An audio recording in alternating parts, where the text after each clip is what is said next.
لا تلمزوا انفسکم، ایک دوسرے کو تانے نہ دو، ولا تنابزوا بالالقاب، برے نام سے نہ پکارو۔ آپ نے فرمایا بیوی کو لقمہ کھلانا صدقے کا ثواب ہے، روز مفت کا ثواب لو، 2-3 لقمے بیگم کو کھلا دو، بیگم خامن کو کھلا دے، صدقے کا ثواب۔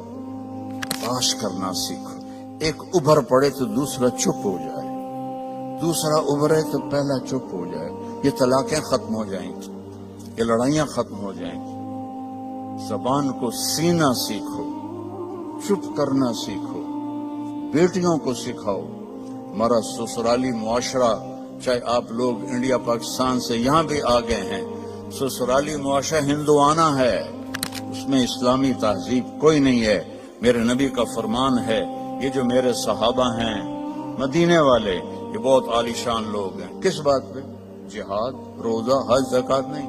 جب یہ کسی کی بیٹی کو لے کر آتے ہیں نا بہو بنا کے، تو اس بچی کو سسرال میں پتہ نہیں لگنے دیتے کہ ماں باپ کے گھر ہے یا سسرال کے گھر ہے۔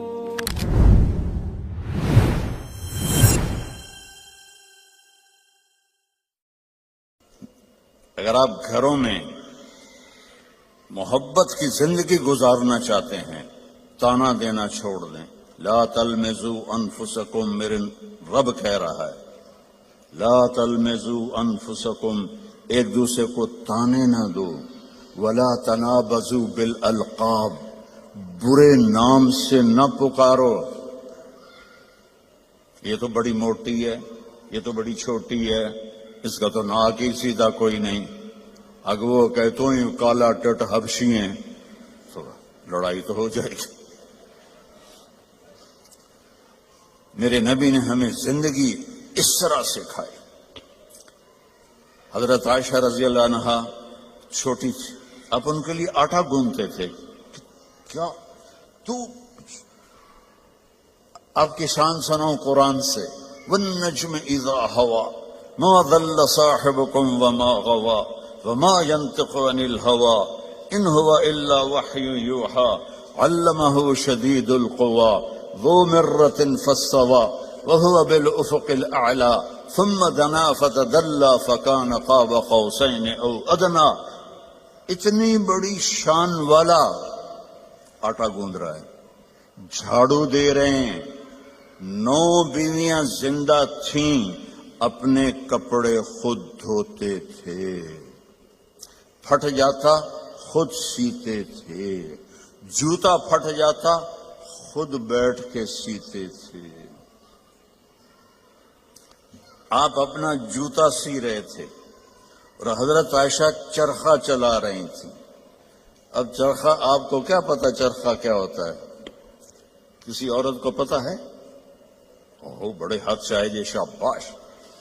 تو ہمارے بچپن میں وہ ہماری ماں نوکرانیوں کو ایسے لائن میں بٹھایا ہوتا تھا اور وہ چرخے کاٹ رہی ہوتی تھی، تو پھر اس سے وہ کپڑا بناتے تھے ہمارے جولاہے۔ تو اب چرخہ کاٹ رہی تھی اور اللہ کے نبی جوتا اپنا سی رہے تھے۔ عائشہ میرا جوتا بھی سی دو، نہیں خود سی رہے تھے۔ تو آپ کے ماتھے پر پسینہ آ گیا، پسینے میں سے نور نکل رہا، اور چونکہ جب روشنی پانی سے گزرتی ہے تو 7 رنگوں میں تقسیم ہو جاتی ہے، تو وہ رنگین شعائیں نکل رہی تھیں۔ تو حضرت عائشہ کا ہاتھ وہیں رہ گیا اور ایسے دیکھ رہی۔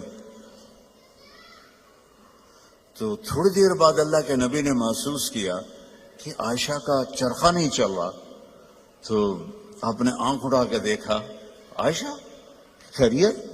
چرخہ بند کر دیا؟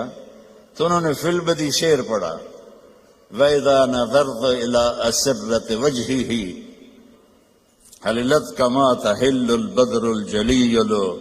میں جب آپ کے ماتھے انور کو میں نے دیکھا تو مجھے لگا جیسے 14ویں کے چاند سے روشنی نکل رہی ہے۔ تو آپ نے کہا عائشہ تو نے مجھے خوش کر دیا۔ تو آپ اپنا سامنے بیٹھ کے جوتا گانٹ رہے ہیں، حضرت عائشہ سے نہیں فرما رہے کہ اس کو ٹھیک کر دو۔ محبت کے طور پر ان کو لقمے کھلا رہے ہیں. آپ نے فرمایا بیوی کو لقمہ کھلانا صدقے کا ثواب ہے. روز مفت کا ثواب لو، 2-3 لقمے بیگم کو کھلا دو، بیگم خامند کو کھلا دے، صدقے کا ثواب. یہ میرے نبی نے ہمیں گھر کی زندگی سکھائی ہے، یہ گھر کی زندگی ہے. اور آپ میاں بیوی کے ذمے ہے ایک دوسرے کو اظہار محبت کرو. رشتے محبت کا اظہار سے پلتے ہیں. ایک آپ کو واقعہ سناتا ہوں. عرب میں بیوی سے عشق کا بتانا بہت عیب تھا. ہمارے ملک میں بھی ہے، رن مرید ہو گیا تو رن مرید ہو گیا، بیوی دے پیچھے لگ گیا. تو اور گرل فرینڈ کے لیے اشعار تھے، اشعار کھلم کھلا شعر پڑھتے تھے. ہم کو 2-4 شعر سناتا ہوں. وَهَلْ تَبْكِينَ لَيْلَا، لیلا مجنو کا نام تو سنا ہوا نا. تو یہ مجنو تو ہمارے یہاں مشہور، اس کا نام تھا توبہ. توبہ کم توبہ لا نہیں کی تھا، نہ توبہ ہے یودا. قبیلہ اس کا خفاجی تھا اور لیلا کا قبیلہ اخیلیہ تھا. تو کھلم کھلا کہہ رہا ہے وَهَلْ تَبْكِينَ لَيْلَا إِذَا مِتُّ قَبْلَهَا وَقَامَ عَلَى قَبْرِ النِّسَاءُ النَّوَائِحُ. یہ ایک شعر ہو گیا، اس میں لیلا کا نام. كَمَا لَوْ أَصَابَ الْمَوْتُ لَيْلَا بَكَيْتُهَا وَجَادَ لَهَا دَمْعٌ مِّنَ الْعَيْنِ صَافِحُ. کوئی شرم نہیں آ رہی اسے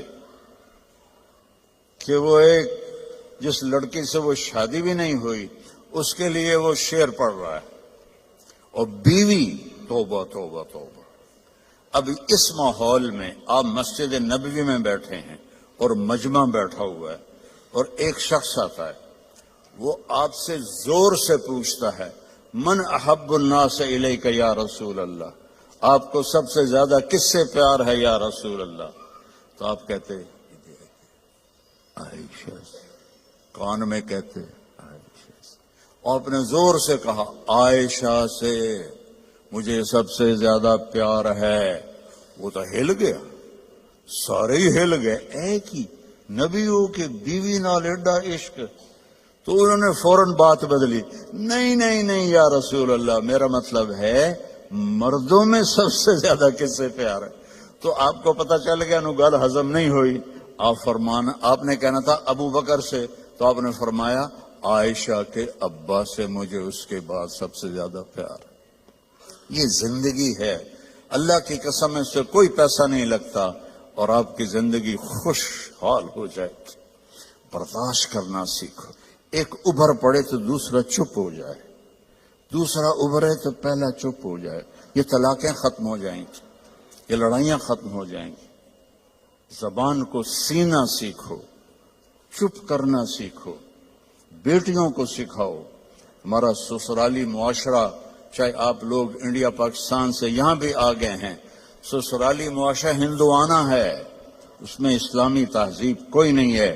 میرے نبی کا فرمان ہے، یہ جو میرے صحابہ ہیں مدینے والے، یہ بہت عالیشان لوگ ہیں. کس بات پہ؟ جہاد، روزہ، حج، زکوٰۃ نہیں.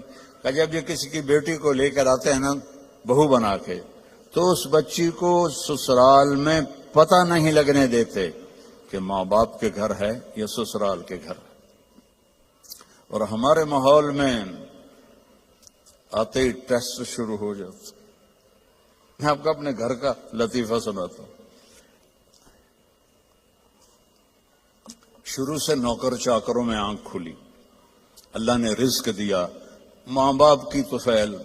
اللہ نے ایک اچھے گھرانے میں پیدا کیا، بڑے خاندان میں، رزق کی فراوانی. اور ہمارے والد میری ماں کو چولہے پہ نہیں بیٹھنے دیتے تھے.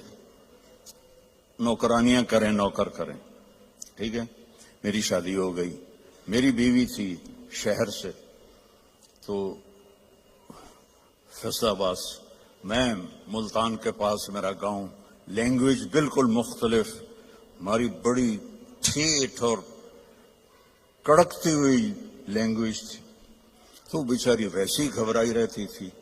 اب ماسیاں چاچیاں کٹھی ہو گئی. ذرا سننا.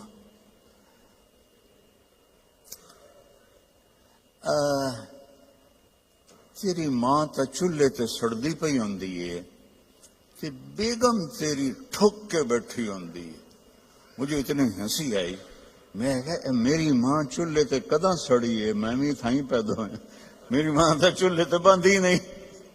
میری ماں کو روٹی پکانے بھی پوری نہیں آتی تھی، سالن بنانا بھی پورا نہیں آتا تھا کہ میرے ابا جی ان کو کام نہیں کرنے دیتے تھے. نوکرانیاں تھی، نوکر تھے. اب وہ کہہ رہی تیری ماں تا چولہے تے سڑدی پئی ہوندی ہے. اور میری پنجابی سمجھ رہے ہو؟ کوئی گجراتی تو نہیں بیٹھے ہوئے کہ جن کو کیم شو والے. اچھا اردو ترجمہ کروں گا پھر. تیری ماں تا چولہے تے سڑدی پئی ہوندی ہے تے تیری بیوی ٹھک تے پلنگ تے بیٹھی ہوندی ہے. میں ہنس پڑا. میں کہ میں نے دسو تو صحیح کداں میری ماں چولہے تے سڑی ہے؟ میری مستورات بزرگ کہہ رہی ہیں تمہاری ماں تو چولہے پہ جل رہی ہوتی ہے، سالن بنا رہی ہوتی ہے، اور تیری بیوی مزے سے بیڈ پر بیٹھی ہوتی ہے تو تجھے خیال ہی نہیں آتا.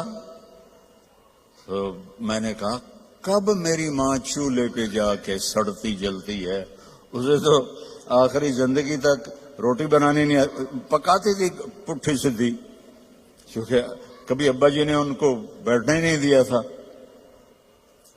تو یہ ہمارا سسرالی معاشرہ ہے کہ آتے ہی دلہن کو سینگوں پہ اٹھا لیتے ہیں. وہ گھر چھوڑ کے آئی ہے، ماں باپ چھوڑ کے آئی ہے، بہن بھائی چھوڑ کے آئی ہے، سہیلیاں چھوڑ کے آئی ہے. اسے اپنی بیٹی بناؤ. میں نے اپنی بیٹیوں کو بیاہ دیا ہے تو میں دوسرے کی بیٹی لے کر آیا. میں نے اپنی بیگم سے کہا کہ بیگم تیرے اخلاق کا اب پتہ چلے گا کہ بیٹیوں پر تو مائیں نشاور ہوتی ہیں، بہو پہ جب تو وہ سلوک کرے گی جو بیٹیوں سے کرتی تھی پھر تیرے اخلاق کا سکہ پکا ہے. تو اللہ کے فضل سے میری بیوی نے اس کو کر کے دکھایا، نبھا کے دکھایا.